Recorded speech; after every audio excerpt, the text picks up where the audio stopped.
এবং মানুষ একটা আতঙ্কের মধ্যে আছে, যদি আওয়ামী লীগ সামহাও ওইখানে ফেরত চলে আসে তাহলে বাংলাদেশের 1/3 মানুষ আসলে আয়না ঘুরে থাকবে। 15 থেকে 25 বছর বয়সী যে ছাত্ররা, তাদের একটা হিউজ অংশই মনে করে যে তারা আসলে আয়না ঘরে থাকবে যদি আওয়ামী লীগ সামহাও ফেরত আসবে। 5 আগস্ট শেখ হাসিনা দেশ থেকে পালিয়ে গিয়েছিলেন, তখন তো এটা একটা পিপলস উইল, জনগণের আকাঙ্ক্ষার রিপ্রেজেন্টেশন হয়েছে যে জনগণ এই সরকারটাকে আর এই দেশে চায় না, বিধায় এখানে একটা গণঅভ্যুত্থান হয়েছে এবং শেখ হাসিনা দেশ থেকে পালিয়ে গিয়েছে। আমি উমামার কাছে যাচ্ছি। আপনি কি মনে করেন যে বর্তমানে ভারত যেভাবে আশ্রয় দিয়েছে আওয়ামী লীগের সভানেত্রী শেখ হাসিনাকে, এবং সেখান থেকে তার অসমর্থিত, এগুলো ভেরিফাইড না, আমি ভেরিফাই করতে পারবো না, তবে এই বিষয়গুলোকে কেন্দ্র করে রাজনীতি অঙ্গন উত্তপ্ত হচ্ছে, এইটিকে আপনি কিভাবে দেখেন? বাংলাদেশের সোসাইটির কথা যদি আপনি ধরেন তাহলে এখানে আসলে আওয়ামী লীগ একটা গণ কেস, এবং বাংলাদেশের মানুষ কাইন্ড অফ আওয়ামী লীগ এবং আওয়ামী লীগের যে ধরনের প্রচার প্রচারণা এগুলোকে এক ধরনের উৎপাত হিসেবে দেখছে, এবং মানুষ একটা আতঙ্কের মধ্যে আছে, যদি আওয়ামী লীগ সামহাও ওইখানে ফেরত চলে আসে তাহলে বাংলাদেশের 1/3 মানুষ আসলে আয়না ঘুরে থাকবে। এটা আসলে আমাদের অন্তত আমাদের যারা 15 থেকে 25 বছর বয়সী যে ছাত্ররা, তাদের একটা হিউজ অংশই মনে করে যে তারা আসলে আয়না ঘরে থাকবে যদি আওয়ামী লীগ সামহাও ফেরত আসবে। তো এটাকে কেন্দ্র করে কিন্তু সাধারণ মানুষের মধ্যে একটা ভীতি আছে, এবং আওয়ামী লীগকে নিয়ে মানুষ ভীত এই জায়গা থেকে, যদি এই সংগঠনটা অ্যাক্টিভ হয়ে যায় তাহলে আমাদের জীবনের কি হবে। এবং এটা শুধুমাত্র যে আমাদের ব্যক্তিগত ভয়, বিষয়টা এরকম না, প্রতিটা মানুষের মধ্যে এক ধরনের ভীতি ছড়িয়ে আছে।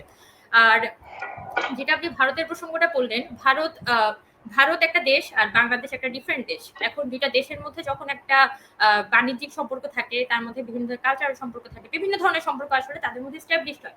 বাট এখানে আওয়ামী লীগ গত 15 বছর যেটা করেছেন সেই সম্পর্কটা আসলে কোনো, সেটা বাংলাদেশ আর ভারতের যে সম্পর্কটা সেটা কোনো ন্যায্যতার সম্পর্ক বলা যায় না। বরং বিষয়টা এরকম ছিল যে বাংলাদেশ আসলে আওয়ামী লীগ বাংলাদেশটাকে ভারতের হাতে নানান ভাবে তুলে দিয়েছে। এখন যখন 5 আগস্ট শেখ হাসিনা দেশ থেকে পালিয়ে গিয়েছিলেন, তখন তো এটা একটা পিপলস উইল, জনগণের আকাঙ্ক্ষার রিপ্রেজেন্টেশন হয়েছে যে জনগণ এই সরকারটাকে আর এই দেশে চায় না, বিধায় এখানে একটা গণঅভ্যুত্থান হয়েছে এবং শেখ হাসিনা দেশ থেকে পালিয়ে গিয়েছে। এখন ভারত, এটা তো একটা ডিফারেন্ট দেশ, মানুষ তো কোনো ভারত বিরোধী এখানে যুদ্ধ করতে নামেনি, মানুষ তো একটা সরকারের বিরুদ্ধে যুদ্ধ করেছে। এখন 5 আগস্ট পরবর্তী সময়ে ভারতীয় গণমাধ্যম থেকে শুরু করে ভারতীয় সরকার, তারা যেভাবে করে শেখ হাসিনার পক্ষে, আওয়ামী লীগের পক্ষে একটা মার্কেটিং করেছে, ইন্টারন্যাশনাল পর্যায়ে বলেন বা তাদের লোকাল পর্যায়ে বলেন, এবং যেভাবে করে বাংলাদেশের বর্তমান সরকার বলি, আমাদের জনগণ বলি, তাদের আকাঙ্ক্ষাটার বিরোধিতা করছেন, এটা দেখে আসলে আমাদের রীতিমতো একটা আশঙ্কার মধ্যে পড়তে হয় যে ভারত কি আসলেই বাংলাদেশের সাথে, দেশটার সাথে একটা একটা বৈদেশিক সম্পর্কের মধ্যে যেতে চায়, নাকি সে আসলে আওয়ামী লীগের সাথে সম্পর্কে যেতে চায়, কোনটা তার আসলে ডিসিশন। এবং বর্তমান যে অন্তর্বর্তীকালীন সরকার, তারা কিন্তু এই সব আশঙ্কার পরেও তারা কিন্তু চেষ্টা করছে অন্তত এখানে ভারতের সাথে যাতে আমাদের একটা কূটনৈতিক সম্পর্ক বজায় থাকতে পারে, এবং অন্তত যাতে একটা বন্ধুত্বপূর্ণ সম্পর্কের মধ্যে দিয়ে একটা ন্যায্যতার সম্পর্ক যাতে ভারতের সাথে আমাদের স্ট্যাবলিশ হতে পারে। এবং আমাদের সাধারণ মানুষের কথাটা কিন্তু এটা, যে এরকম না যে ভারতকে আমরা পুরোপুরি এটা মানাই যাবে না, কিন্তু ভারতের সাথে আমাদের এখানে এমন একটা সম্পর্ক হতে হবে যেটা দ্বারা বাংলাদেশ বেনিফিটেড হয়। আমি আমার দেশের স্বার্থের কথা চিন্তা করব, এবং আমরা যখন অন্তর্বর্তীকালীন সরকারের বিভিন্ন সিদ্ধান্ত দেখি, বা আমরা আমাদের ভবিষ্যতে যারা সরকার, তাদেরও যে ধরনের বৈদেশিক সম্পর্কগুলো দেখবো, আমাদের শুধু এটাই এক্সপেকটেশন, এমন সম্পর্কই হওয়া উচিত যেটা দ্বারা বাংলাদেশ আসলে এখানে একটা বেনিফিটেড হয়। আমাদের ফারাক্কাবাদ বলি, আমাদের যে বিভিন্ন ভাবে একটা ভারত দ্বারা নিষ্পেষিত হয়েছি, এমন কোন ধরনের চুক্তি যাতে ভবিষ্যতে না হয়, এবং আমাদের যে বিভিন্ন ধরনের নিপীড়নমূলক চুক্তি সেগুলো যাতে এখানে ক্যান্সেল হয়, এটা হচ্ছে আমাদের পক্ষ থেকে একটা চাওয়া। এবং বাংলাদেশ যদি দেশ হিসেবে নিজে মাথা তুলে দাঁড়াতে পারে তাহলে, এবং ভারতের সাথে একটা বন্ধুত্বপূর্ণ সম্পর্কে যেতে পারে, তাহলে আমার মনে হয় না যে এখানে আর কোনো ধরনের সমস্যা তৈরি হওয়ার কথা। এবং আমি ক্রিটিক্যালি অন্তত এই জায়গা থেকে এভাবেই দেখি, বৈষম্যবিরোধী ছাত্র আন্দোলন আমরা এইভাবে দেখি যে ভারতের সাথে আমাদের যে সম্পর্ক হবে সেটা হচ্ছে ন্যায্যতার ভিত্তিতে। 30 সেকেন্ডের মধ্যে ব্যারিস্টার পারভেজ আহমেদ, আপনি যদি কোনো যুক্ত করতে চান এই প্রসঙ্গে। আচ্ছা, এই প্রসঙ্গে যেটা সবচাইতে পরিধানযোগ্য শব্দ সেটা হচ্ছে যে ভারতের আচরণটি কিন্তু বন্ধুসুলভ হচ্ছে না, কারণ তারা শেখ হাসিনাকে যেভাবে ট্রিট করছে এখন পর্যন্ত, নিরাপত্তা থেকে শুরু করে তাকে গাইডেন্স থেকে শুরু করে ভারতের মিডিয়া যেভাবে বাংলাদেশের বিরুদ্ধে নেগেটিভ প্রোপাগান্ডা চালাচ্ছে, তাতে এটা খুব ক্লিয়ার যে ভারত এখনো চাচ্ছে এই শেখ হাসিনা যে সরকারকে পালিয়ে গিয়েছে সেই সরকারটা রিস্টোর করুক। প্রথম কথা হচ্ছে এটা একটা অলিক স্বপ্ন, এটা হচ্ছে একটা নাইটমেয়ার, এটা কখনোই আর পূরণ হবার নয়।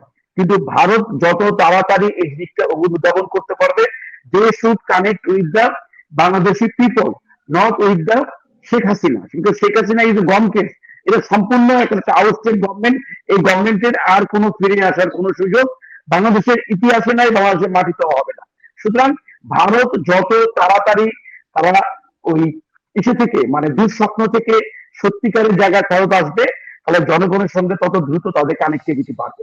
আর জাকির ভাইকে একটা কথা বলবো, yes, you address the very properly, rightly. হয়তো কিছু শব্দ, কিছু বাক্য হয়তো অনাকাঙ্ক্ষিতভাবে এসে গেছে, বাট এটাও আমাদের মনে রাখতে হবে যে আমরা একটা অভ্যুত্থান পরবর্তী সময় পার করছি। এই সময়টি হতে হবে সহনশীলতা, এই সময়টি হতে হবে নির্জতা, এবং এই সময়টাতে আমাদেরকে অন্তত যে ইন্টেরিয়াম গভর্নমেন্টই আছে তাদেরকে সমস্ত সব দিক দিয়ে সহযোগিতার মাধ্যমেই কিন্তু আমাদের এগিয়ে নিতে হবে। কারণ এই সরকারের সফলতার উপরে নির্ভর করছে আগামী সুখী সমৃদ্ধশালী একটি বাংলাদেশ। অসংখ্য ধন্যবাদ। আপনি যেহেতু আবার সৈয়দ জাকির হোসেনের নাম নিয়ে ফেলেছেন, এখন ওনাকে আবার আমার 30 সেকেন্ড দিতে হবে। আপনি 30 সেকেন্ডের মধ্যে শেষ করুন প্লিজ। এখানে জানা যাচ্ছে যে আমি পারভেজ ভাইয়ের একটা কথা ছোট উত্তর দিয়ে প্রথমে শুরু করি। there is nothing called end in politics. ওকে, এটা দিয়ে আমি শুরু করলাম। দ্বিতীয়টা হচ্ছে যে ভারতের সাথে সম্পর্ক। দেখেন, ভারতের সাথে সম্পর্কের যে সাফাই গাওয়া হচ্ছে অথবা সেইটার অতীত অনেক কার্যক্রমে যেমন অনেক গলদ আছে, তেমনি ভাবে এখনকার যে কার্যক্রমগুলো হচ্ছে সেখানেও গলদ আছে। এখনকার যে ভারত বিরোধিতার একটা বড় অংশ রয়েছে, আপনি কি আপনার বৃহৎ প্রতিবেশীকে অস্বীকার করতে পারবেন? আপনি কি মুক্তিযুদ্ধে ভারতের অবদানকে অস্বীকার করতে পারবেন? পারবেন না।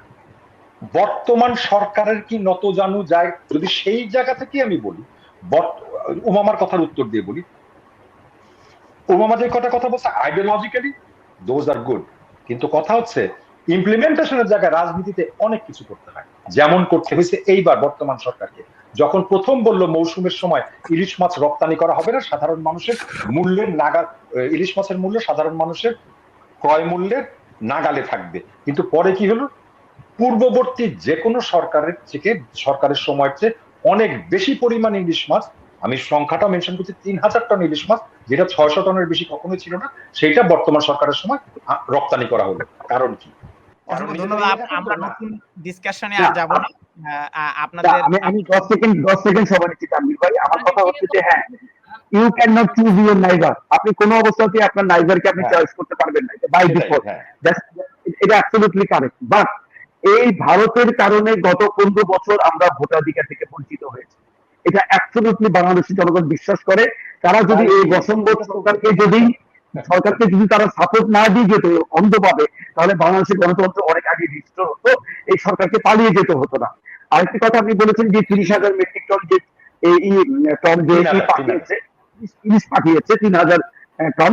তো আমি যেখানে বলবো, সেখানে তো আপনার এখানে সেই সরকারকে সাপোর্ট করে খুশি হওয়ার কথা যে না, তারা তাদের হস্ত প্রসারিত করেছে ভারতের প্রতি, ভারতও তাদের হস্ত প্রসারিত করবে বাংলাদেশের জনগণের প্রতি। অবশ্যই চাই, কিন্তু সেখানে ধন্যবাদ। আমরা আজকের পিপলস কোয়েশ্চেন, সেখানে জায়গাটা ছিল যে প্রথমে তারা মানা করবে না, কিন্তু রপ্তানি করলো তারা। তাহলে কি হলো? আপনি নিজে অ্যান্সার দিয়েছেন, আপনি নিজেই বলেছেন যে পলিটিক্সে থাকতে চাই না। অ্যাডামেন্টলি না, রাজনীতিতে অ্যাডামেন্ট হয়ে ওই যে বলা হলো যে আওয়ামী লীগ দিয়েন, দেখেন এগুলো বালখিল্যতা, এগুলা ওই ওর বয়স না বালখিল্যতা না। শোনেন, পৃথিবীতে এমন এই ব্যাপারে কারণ পৃথিবীতে কোনো সরকার যারা জনগণ থেকে বিচ্যুত হয়েছে সেই সরকার কখনো ক্ষমতায় আসতে পারেনি, সেই সরকার কখনো জনগণ। জার্মানিতে নাসি পার্টি এখনো করেছে, আওয়ামী লীগ একটা গণহত্যাকারী না, স্বাধীনতা বিরোধী যে শক্তি। ধন্যবাদ। আমাদের অনুষ্ঠান প্রায় শেষ। আমরা নিশ্চয়ই আপনাদের কথা অন্য কোনো অনুষ্ঠানে শুনবো। আমাদের সাথে সময় দেওয়ার জন্য 3 জন অতিথিকেই আমরা ধন্যবাদ জানাচ্ছি।